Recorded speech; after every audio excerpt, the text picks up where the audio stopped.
All right, we're going to get started in about a minute. So if everyone could start to find their way to their seat, we'll have an opportunity to kind of go around the room and look at the displays after the formal presentation. And we'll get started in a few minutes here. So if everyone can slowly make their way to their seat, we'll get started at 7 p.m.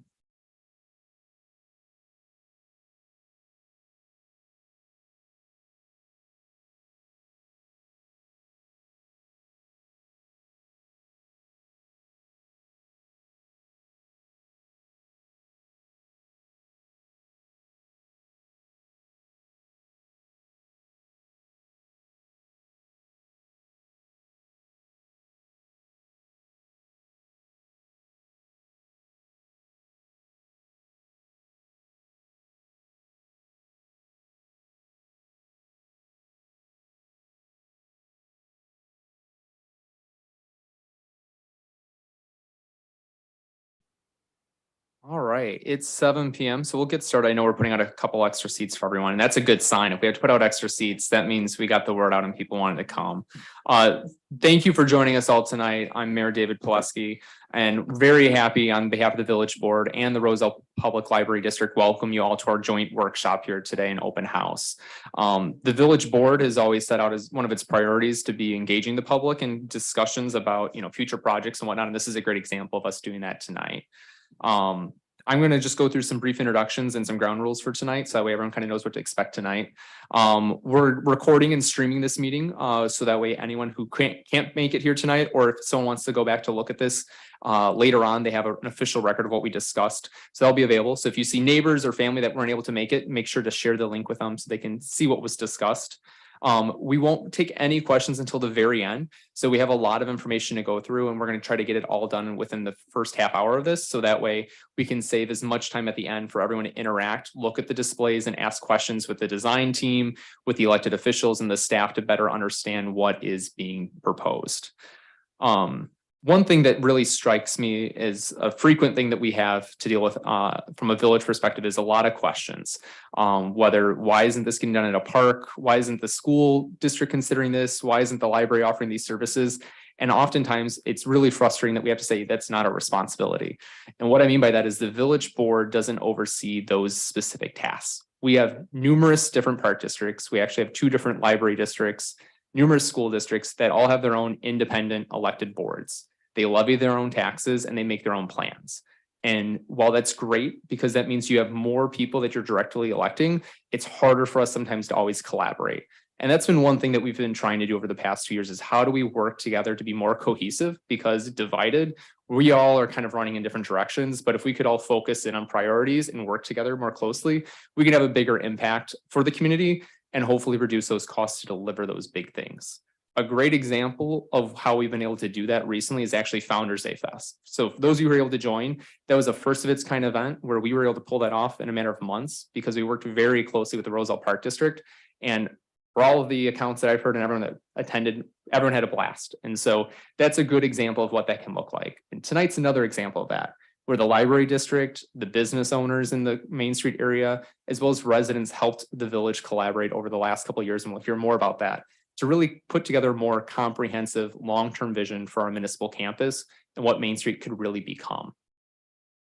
And I think before we get into the bulk of tonight, I want to leave you with one thought, and I want to quote Daniel Burnham, who helped do the Chicago plan. And Zerrin will probably smile because I know she uses this a lot too.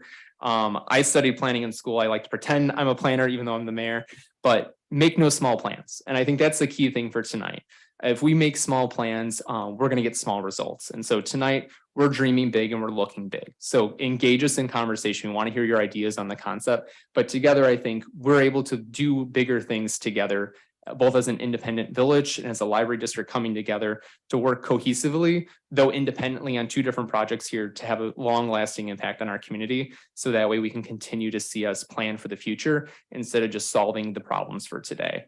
So with that, I'd like to turn it over to Ginkgo and Zerrin to talk about kind of our background on the 2016 comprehensive plan.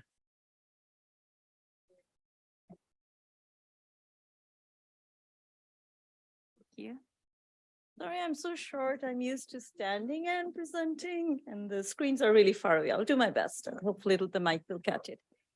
Good evening, everyone. I'm Farhad Zareen, the principal of Ginkgo Planning and Design. It's so wonderful to be back here. I don't know how many of you participated in the 2016 comprehensive plan. We were the lead consultant for that. As David said, we are planners. We like to think big, long-term, as well as short-term. And it's so delightful to be back here and remind all of you a little bit of many of the things we kind of talked about at the comp plan. So much stuff is happening. Roselle is one of our favorite clients. What you guys are doing around the train station is incredible. But one of the things of the 2016 plan that we all focused on was this idea that Roselle needed a community gathering place in the heart of the municipal campus. And whether we call it Village Square, Village Green, a lot of ideas came in the 2016 process. We had a lot of public outreach, many meetings in this room. And there was great consensus that right here in front of Village Hall and the library and the other municipal buildings, could we create a small square or a village green that would become the heart, not only of the campus, but also become something that is missing in the village of Roselle. As you can see, if you want to visit the plan again, it's on the village's website. But again, building on a 2016 idea, that was the seed at that point, that this area in the front could be a great village square. So building on top of that, if you can go to the next slide. This year, we were so delighted to get a call from the village to ask us if we could look at that idea that was so strongly supported by the community a bit more closely. And the timing was perfect. We actually heard that the library at the same time was considering many options for their building. So as David mentioned, it was just stars aligned. We were able to work with both the library and the village in trying to figure out not only where the village green and how it could be, but also look at options for the library, a new building, parking, all of those things. So 5 goals here. I'm not going to read all of that, but the basic things that came out of this like 3-month, very active working process with the village and the library that we all supported. Everyone supported the idea of creating a village green right here. And as David mentioned, we wanted to make sure there was a long-term cohesive framework so that as each piece got done or funded, that there was an overarching story.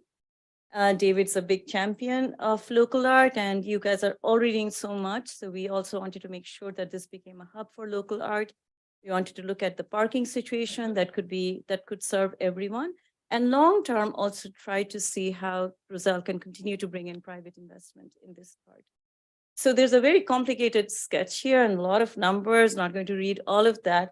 But what came out of that 3-month process working with everyone was this very clear, simple diagram that showed, where you see number 1, that with some very simple moves, not touching the village hall, not touching the police, existing police facility or the fire district, really looking with the library at different options on how and where a new building could be, we found that not only could we create a village green right in front, but also it could actually extend all the way from Park and Prospect.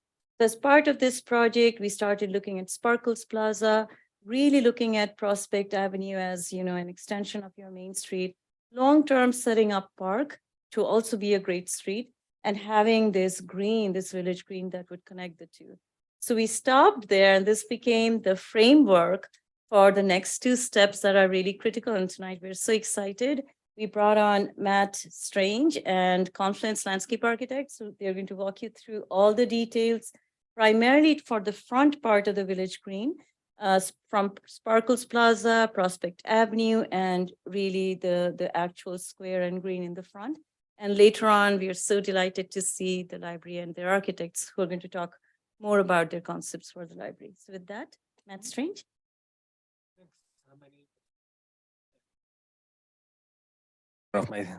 There we go. My name is Matt Strange. I'm a landscape architect with Confluence, and really delighted to be working with the village as well as Zareen and her team at Ginkgo on this project. So just to walk you through a bit of the process of how we kind of took this framework plan and developed it into more of a real implementable design. we started with a workshop that included the mayor, village staff, and different representatives from the community. We really wanted to start with this first meeting by kind of giving people deliberately sort of an information overload. We showed all sorts of images of different programming ideas, different sort of styles of design, from more traditional to more contemporary, different sorts of how would different age groups use this space? What would really, attract new visitors or new residents to the area? And so the kind of key things that came out of that first meeting were first, that this wanted to really be a place for all, that from young children to teens to young professionals to middle-aged and older folks, everyone could have something to enjoy here.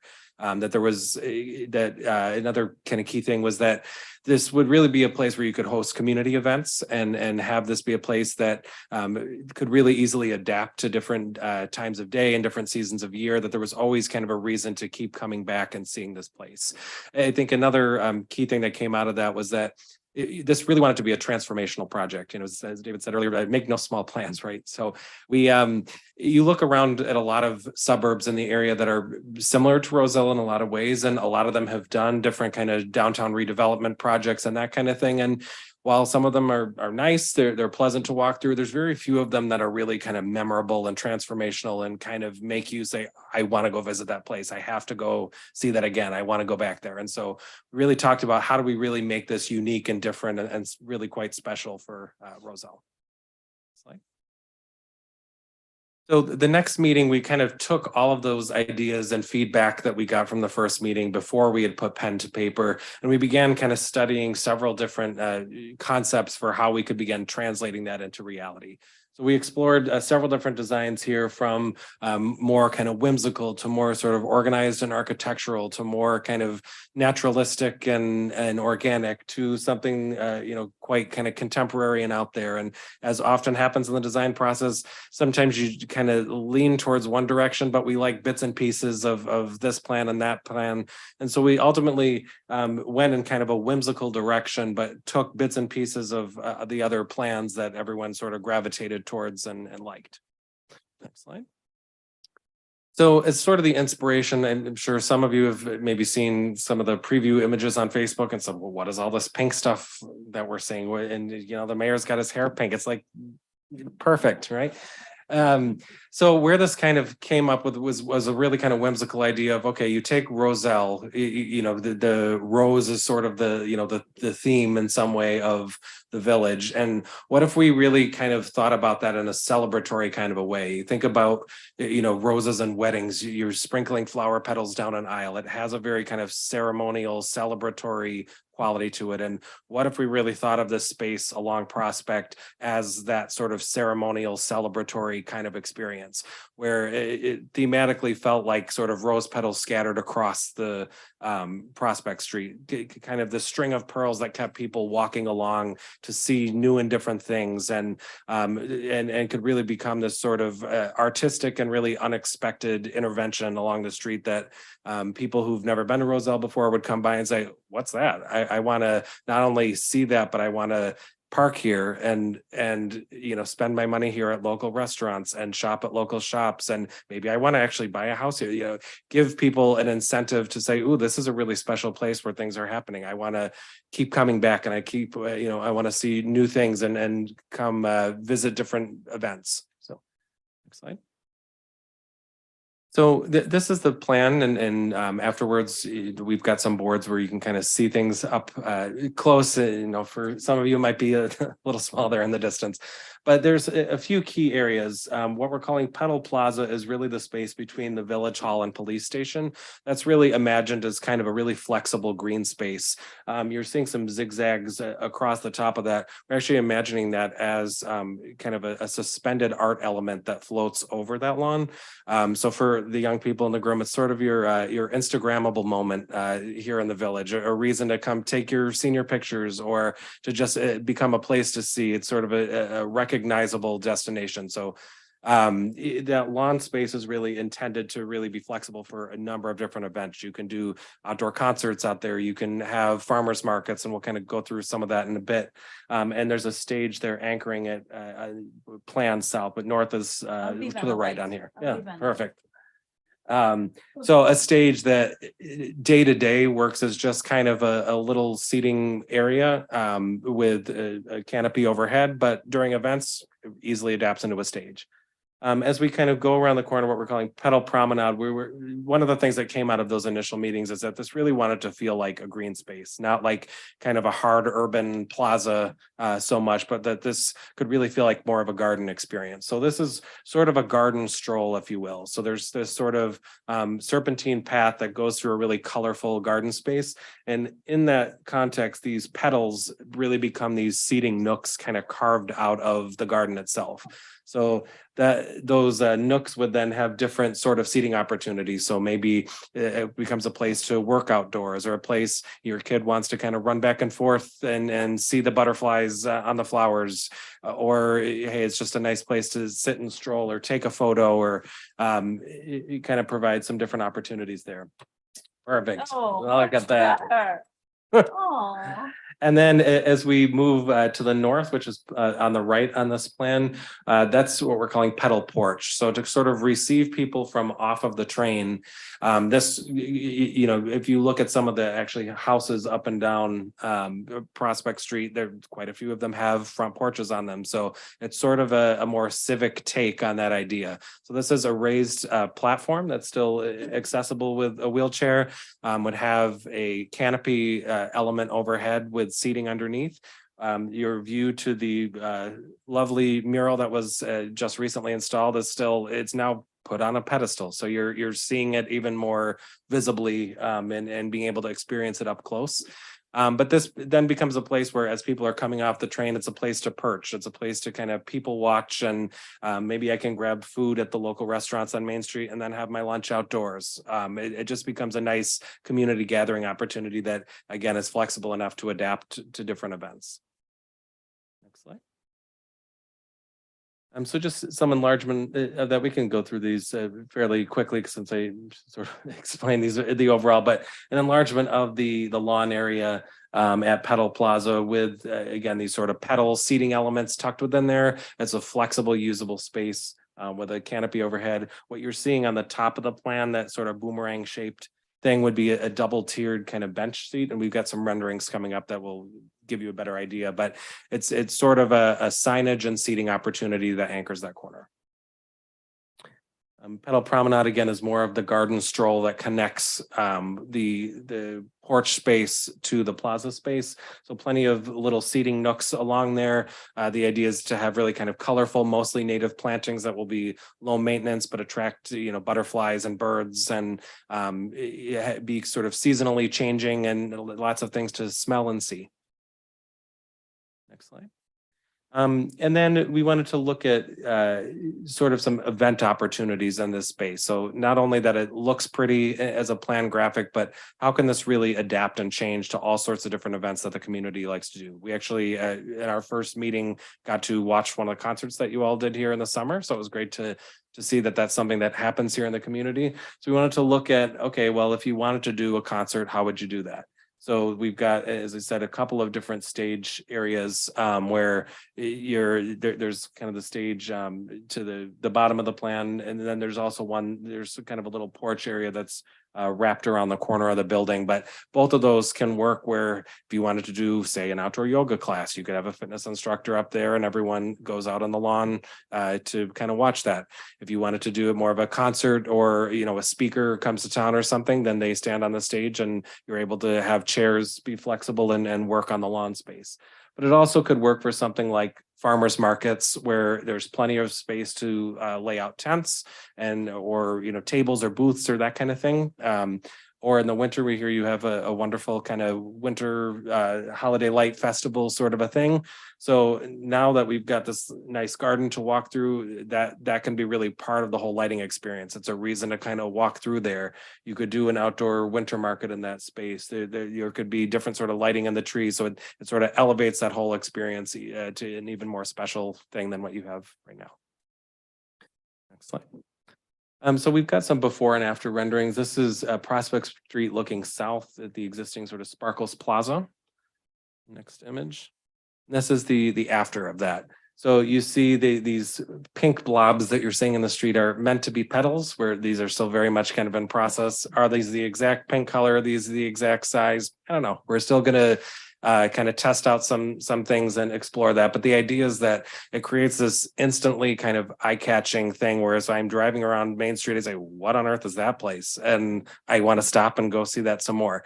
And it's, we were talking earlier, maybe it's a fun donor opportunity. Your organization wants to paint a petal, sponsor a petal. It becomes a way to kind of invest in the community. But you see the porch there on the corner as a way to kind of draw people off the train. The 8,000 Miles restaurant right next to it. You can have your lunch and then go sit up on that nice porch in a slightly elevated perspective where I can see the lawn and the garden beyond, and I can kind of watch the trains go by, and it becomes part of my experience. This is Prospect Street looking south. This is towards the Village Hall there, kind of in the mid-ground. And then afterwards, so we take what's right now just kind of a driving median that you pull around, and now it's this nice urban space to hang out in. We've got a lawn space, as I mentioned, kind of this signage and seating element anchoring the corner there.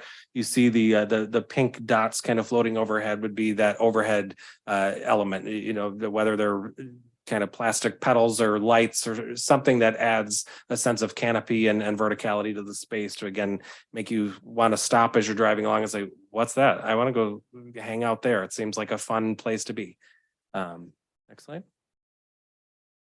This is Sparkles Plaza looking south, the existing conditions.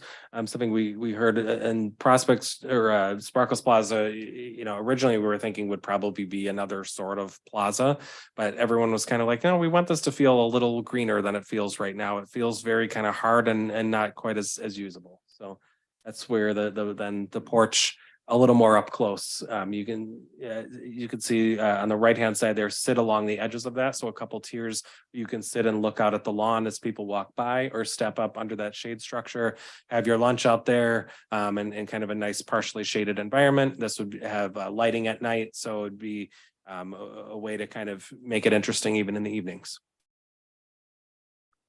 This is along that service drive that sneaks along the side of the restaurant looking south. And then this is really showing kind of that garden walkway. And, these plants are meant to be sort of representative to, if the gardeners in the room don't take it too literally, of these exact plants. The idea is that it's a bright, colorful place that changes with the seasons, that attracts things like butterflies and birds. And there's these nice sort of seating nooks tucked within that where, hey, if I'm more of an introvert, I want to go hang out by myself in the garden, I can do that. Or if I want to gather together with a couple of my friends, I have a nice space to hang out and do that. I want to take my senior pictures there, I can do that too. This is the Village Hall looking northeast. And so here you're seeing that the planting in the foreground, as mentioned, there's sort of a mini porch at Village Hall, kind of tucked within the corner of the building. So again, a small little gathering space right outside of Village Hall where you're just slightly perched up and can watch the activity on the lawn. And this is Village Hall, the approaching Village Hall, the existing conditions. And then the proposed, where again, you can see that kind of that garden walkway going through with the different types of furniture that would happen in those pedal seating areas. This is Village Hall looking east, existing conditions proposed. You see that space all of a sudden goes from just a vehicle space to a people space, and it gives a lot of reason to kind of hang out. There'll always be kind of events and programming and things to do and see in this area. This is the Village Hall looking west. This is kind of where in the next slide here you'll see this is as though we're standing on that stage looking across that lawn. So if you're a performer, this is your view of the audience, or if this is just where you want to be having your lunch slightly perched up, you can kind of watch people watch and see people move across the lawn in and out of Village Hall. Perfect. Thank you so much. So I think just to wrap that up, Main Street was in its form today was essentially done almost 20 years ago, which is absolutely crazy to think about. And I think as a village board, we know that we need to continue to invest in the area. Otherwise, it's going to go into decline, right? We're having a thriving area. We want to continue to attract businesses. And so this is something that we think is a direction, and we want your feedback today. As Rin kind of mentioned, we studied the entire area here. This is phase one, what the village is calling, and this is what we identified as the first area of opportunity. Spark a Lot in particular has about $500,000 worth of repairs that need to be done today, really yesterday. We have a lot of people who perform there. They're getting injured from the glass surface that is in a poor state. The fountain is past its useful lifespan. So there's a lot of money we need to invest in it. So instead of just continuing to kind of put lipstick on a pig, we want to think big. And so this entire phase one might be broken up into sub phases itself. That's not what we're here to discuss today. We want to make sure that we're getting your feedback on the design, the concept, and then we will, as a village board, go back to discuss how do we go about including this in our normal budget process. How do we go about phasing this and doing this? So just because we're talking about this today does not mean it's going to happen tomorrow, but we're really looking forward to that feedback from you tonight when we're done, as far as how this can come into fruition. Next, I'll turn over to Katie to talk about what the public library district has been working on in conjunction with us. Thank you, David. Hi, my name is Katie Smith. I'm the board president at the Roselle Public Library. Thank you for being here. This is a great turnout. I'm very happy. I think it's a true testament to how Roselle residents, feel about their community and care about it. So thank you for being here. So why we're here, our current facility is reaching the point of either needing extensive renovation or it needs to be replaced. So the library has been conducting surveys over the past few years. We've been doing workshops and some research on what we can do for you guys. So we've gathered valuable feedback, and some of the things that we hear the most are we'd like a more modern facility, a more inviting community space, drive-through window, maker space, teen room, a drive-through window, I said. And ultimately just a more welcoming environment. So this feedback has led us to the conclusion that a renovation is not going to help meet the needs of the community, and that we need a new building. So we've taken that feedback. We've worked with our architects. I have Dan Port and Tiffany Nash from Product Architecture and Design. We're very, very happy with them. We've had a good experience. So he's going to be giving you a presentation, and afterwards we'll be here to answer any questions you may have. Thank you so much. Thanks, Katie. Sorry, my name is Dan Port, and my partner and I, Tiffany, are here today to present the current design that we have for your new library. As we talk about the new design, we really like to talk about a little bit of the existing conditions that kind of form the framework that we've reacted to as we've worked with the library and Sam and her staff on getting the project to be the right size, and also include the new programs that you guys have asked for in the strategic plan. The existing building is actually really hard to look at and really hard to see into. It's a very solid structure, and there's not a lot of windows coming into it. It's actually hard to find also the main entry. So the main parking lot is along the east side of Park Avenue. And as you can see in the diagram there, as we come across and into that sort of turnabout, the entry to the library is actually tucked back in kind of far back away, so that people kind of have a long way to walk from their cars to get into the new building. So one of the things we tried to solve was getting the entry to really address where the main parking lot is, and then also address this new idea of the beautiful plaza that was just presented by the team previous to this. Second is cramped space.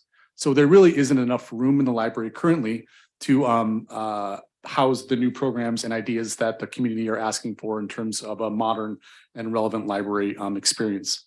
So a couple things that are in trouble. One is that the meeting room is kind of a funny shape. It's a triangle, so getting programs or meetings in there, the shape of the existing meeting room really cuts down on the ability to have large groups. And second is youth is on the second floor. First of all, finding the second floor is not easy. You walk in the building, you kind of come backwards. A lot of people don't even know the stair is there and really have to be pointed out. So you'll see in the new design, we worked really hard for having right size spaces and intuitive wayfinding. And then second, again, having youth on the second floor is always a problem. One idea is strollers, just smaller kids. It's really nice to be able to come in the main lobby and be able to visually see where youth is and actually have a level plane to get to that space. Third is outdoor space. I'm not going to talk a lot about outdoor space because the presentation previous to this really, I think, is inspiring, and we're taking a lot of that inspiration into our project also. And we still have work to do, as was being said. But the idea is one positive thing that came out of COVID, which is hard to find at times, but library programming has really moved outside. There's a lot of things that are currently happening. The walls of the library really don't contain all the ideas or things that are happening as a library as a whole. So it was really important that the library was able to handle people that are on the move. So vehicle drive up, holds and self-checks right as you walk in the lobby, and then also outdoor spaces so people can come to the library and during the 2 or 3 months that Chicago has good weather, sit outside, enjoy a book, enjoy each other's company. And then you'll see one element that we actually included in the library also is actually a second floor balcony off the adult services, which again, really taking advantage of the plaza and landscaping and beautiful ideas that the city is, or the village is working towards in terms of this holistic plan, which Tiffany and I have been really inspired by and applauded throughout the way. So really great job. So here's the new plan of the library. It's about 32,000 square feet. There's 10,000 square foot below grade. There's 10,000 square foot on the first floor and then about 12,000 square foot on the second floor. As we look at the site plan, north of the building is going to be the vehicle drop-off. There's currently a lane there for deliveries to Village Hall, but we are using we're using that same lane to have vehicles come in. It's both materials drop off, but more importantly, materials pick up. So you'll actually be able to drive your car up to the library. A window will open. It's much like fast food, but for your brain. And so you'll pick things up and be able to take off or drop stuff off at your convenience. Again, the outdoor front of the plaza, which we're very excited about also, we will work continuously with the village to make sure that the design not only is successful at the west side of that thoroughfare, which is a really wonderful and beautifully scaled space, but also continues down in front of the library and actually connects to that really important parking lot that's across the street. So next slide. This is the view of the main entry. The one thing that we worked on in terms of choosing materials for the library, currently you'd have to really know the signage to know it's a library, especially during the day. At night, you're able to see in some of the larger windows and see that there are books inside. But really what you want to happen in terms of the community is you want to be able to see what's happening inside the library and know that you want to be part of it. We always think that the library can be really kind of this beacon as a center of a community. And its proximity to the train, proximity to Main Street, and then its location on this important municipal plaza. Being a beacon and seeing visually inside of the building, both day and night, will really allow people to understand the importance of this building and what it means to Roselle. So we did open it up. The glass, it is not all glass, but there is tinted glass and glass around the building.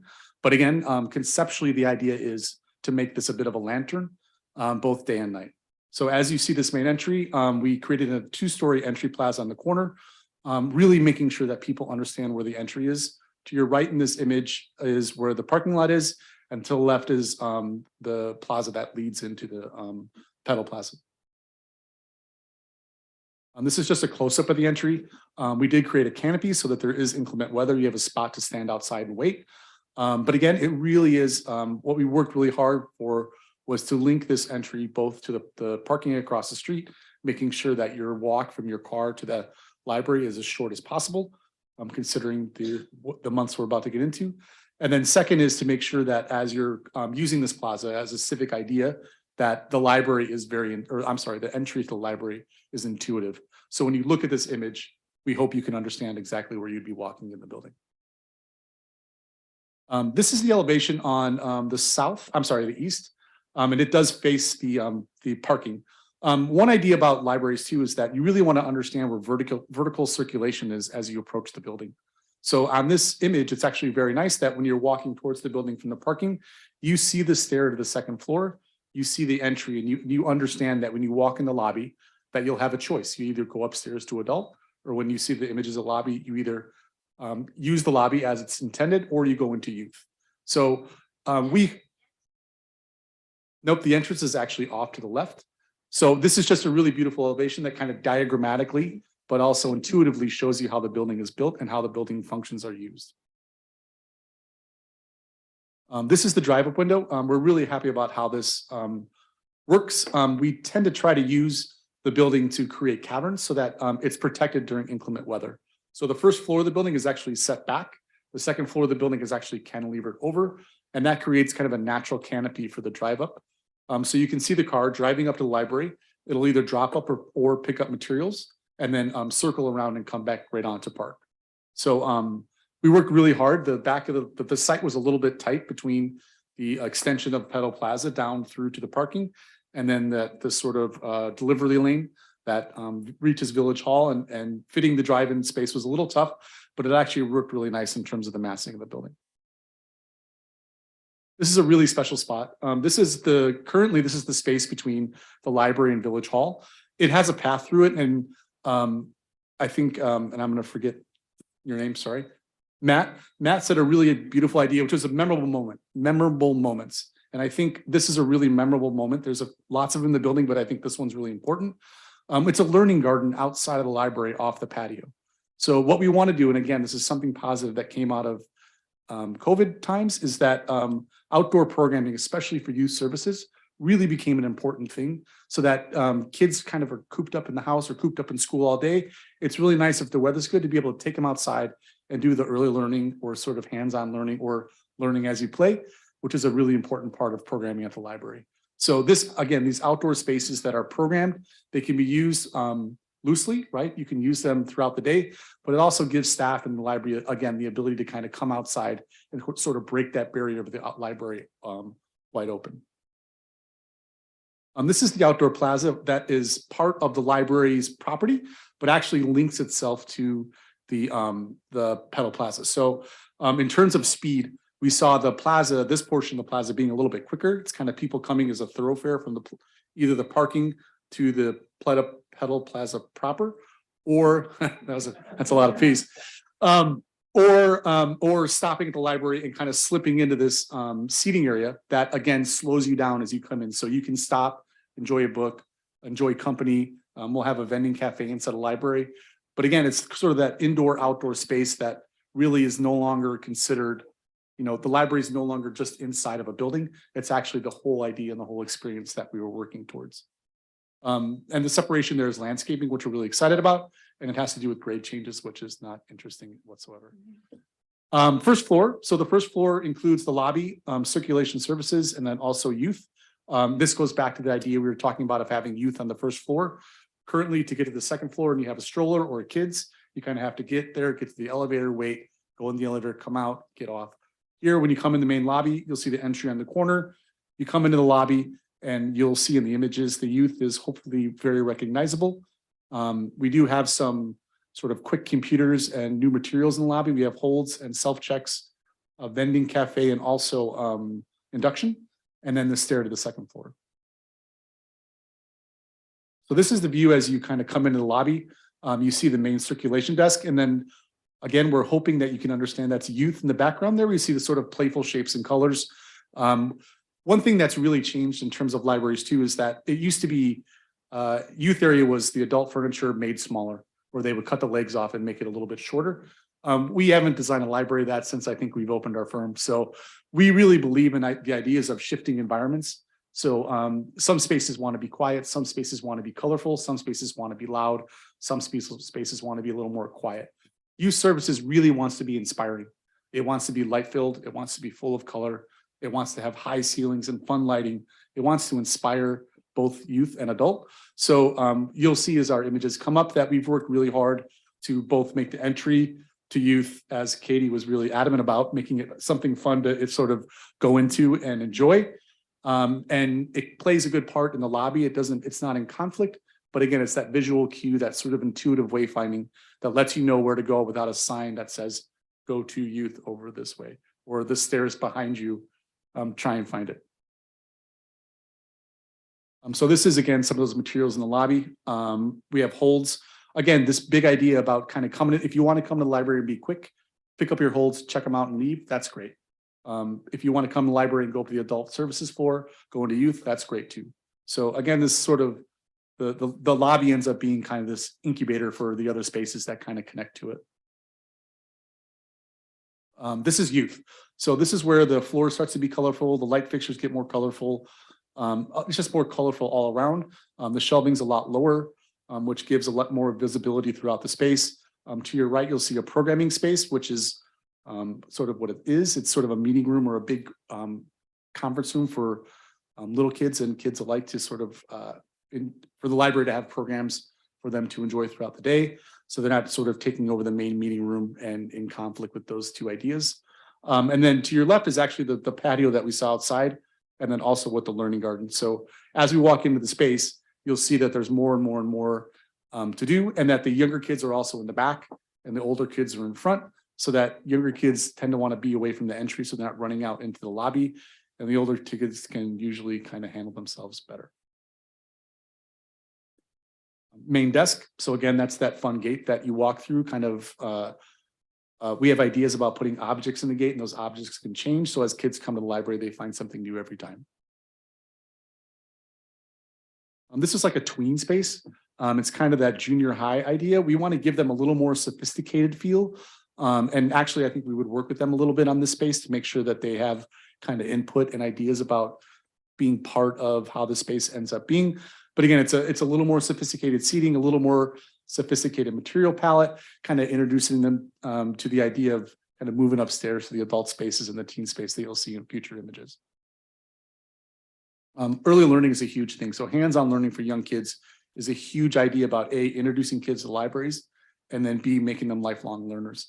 So this idea really is to have kids learn without knowing that they're actually learning, right? They're sort of sitting in the library playing, and there's books around, there's ideas around, there's inspiration around them. So what we really want to do is get them hands-on and then talking. And then once that happens, so they sort of start to open up, and learning starts to happen. So these early learning areas in libraries, and it's one of the ideas of why the library needs more spaces, so that we can have a larger space for these sort of things to happen.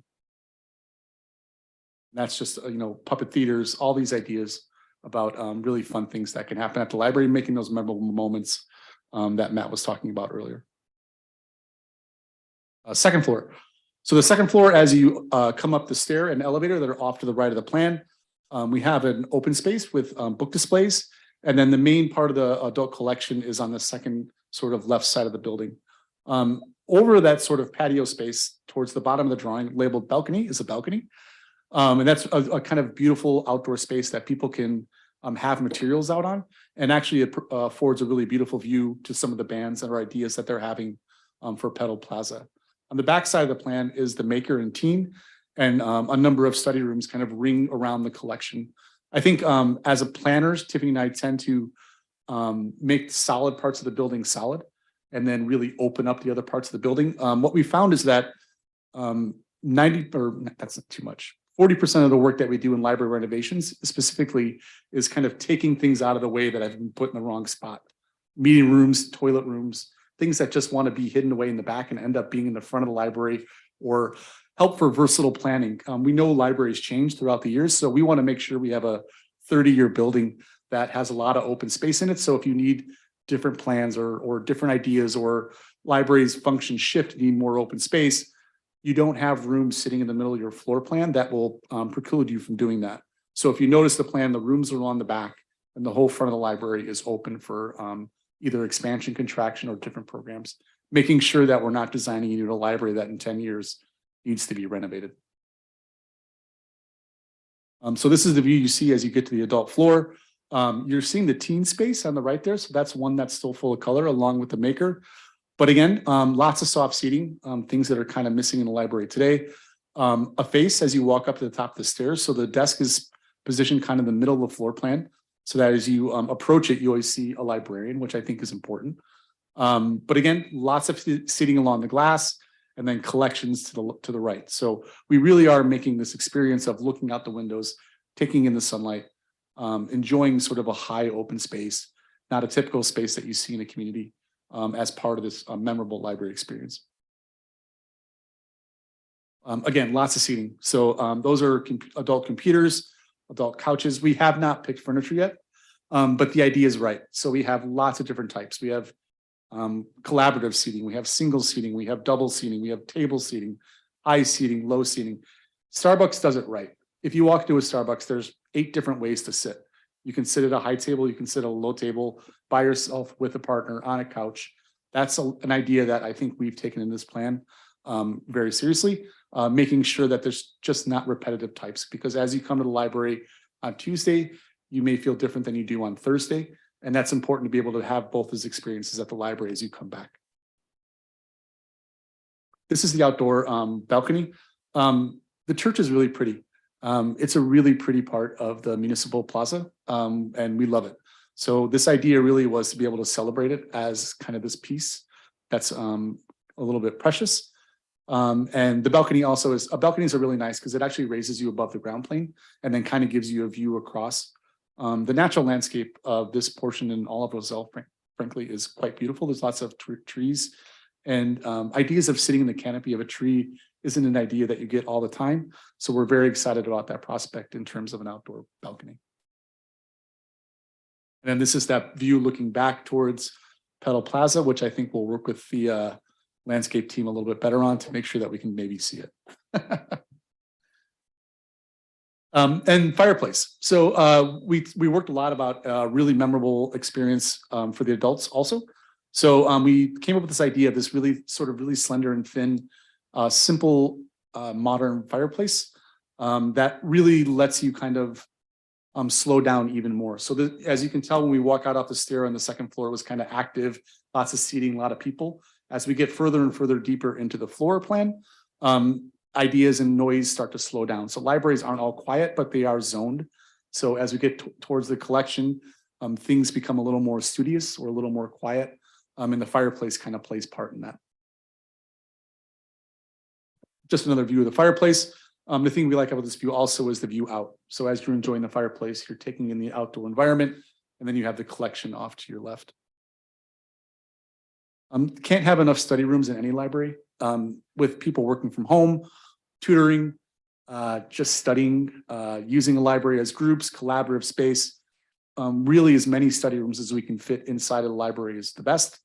In past couple of years, we've really worked hard also to have different seating types in these rooms. It's not just tables and chairs. As you can see in this image, we're talking about softer chairs, book club chairs, the ability to really use these rooms in different ways. Again, we just can't have enough study rooms in a library. The teen space, giving a teen space their enclosed space is really important. What we have found is that when teens feel ownership and can kind of take a space as their own, they tend to really use the space a lot more than if it's kind of intermingled into the adult collection and they feel like they're being either stared at and or judged as they're sitting there trying to chit chat after school. So what the enclosed teen space really lets them do is get away for a moment. Obviously, there'll be staff in there, and it's not just getting away and not being supervised, but it really is a place where you can game. You can kind of do a little bit of homework if you need to. We found these spaces to be great for collaboration. There will be computers in that area too. So, and it has enough floor plan that it can be very versatile. So we've seen teen spaces that we've done in the past where teens will rearrange an entire room over the span of 3 weeks and then have it come back to the original. So the furniture design is really integral to the part of the building design. We don't see those as separate things. And using that idea, we really want to make sure that the spaces and especially these rooms are as versatile as possible. And so that's just a look back in the teen at the computers. And we really found this large pink wall to be kind of inspiring and really from far away. So this elevation you actually see as you're getting off the train and on Main Street. You'll be able to see into the back of the building on the second floor.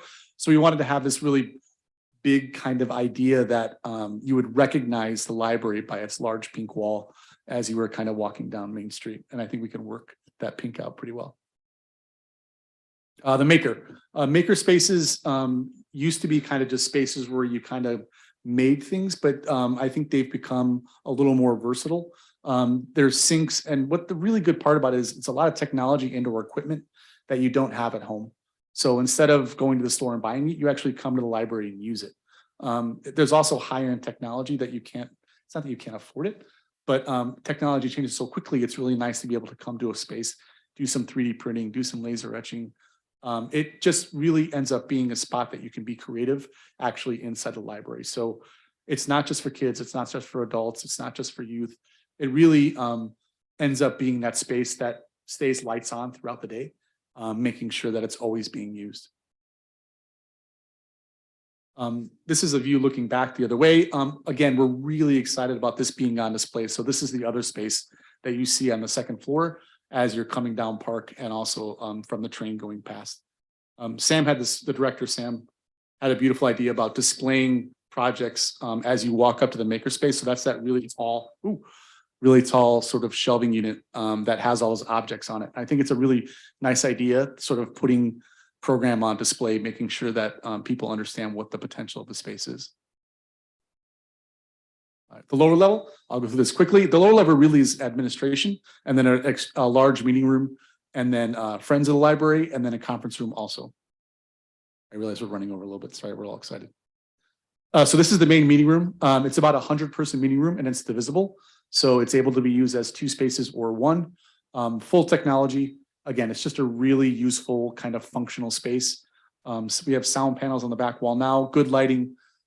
We have glass there, but we'd have full shades to close it off if you want. But really, it's just a large community space that would be able to be used by everyone. And then the last slide is it's kind of this idea of a larger conference room that can be used by patrons of the library throughout the day. So this is, again, and this really illustrates, I think, what we were striving for is this library as sort of this beacon in the community and on the municipal plaza. So this is a dusk shot, which is always fun to render because when they come out, they look amazing. But the idea of the glass building, I think, really shows itself here. Looking in, seeing people, seeing materials, seeing programs, seeing activity, and then also just seeing the building as part of the plaza. It's not this introverted building. It's actually one that wants people to see it from the outside in. And then be used in that manner. So thank you so much. Thank you. So that concludes the formal part of the presentations for the night. So as I opened it up, make no small plans. I think hopefully 3 words you walk away with that I walk away with is this is big, it's memorable, and it's authentic to our community. And so while we work through these independent but cohesive projects, the village board, with your feedback from tonight and other means, will be receiving a report on the Petal Plaza, Promenade, and Porch concepts in December. And the Roselle Public Library District will be working through your feedback on the building master plan. So we will end the recording at this point, and we'll invite you to ask questions, get up and close and personal with the diagrams, and talk to our local experts, our consultants, as well as staff that are present for any input, feedback, or just general questions you have on both projects. Thank you so much.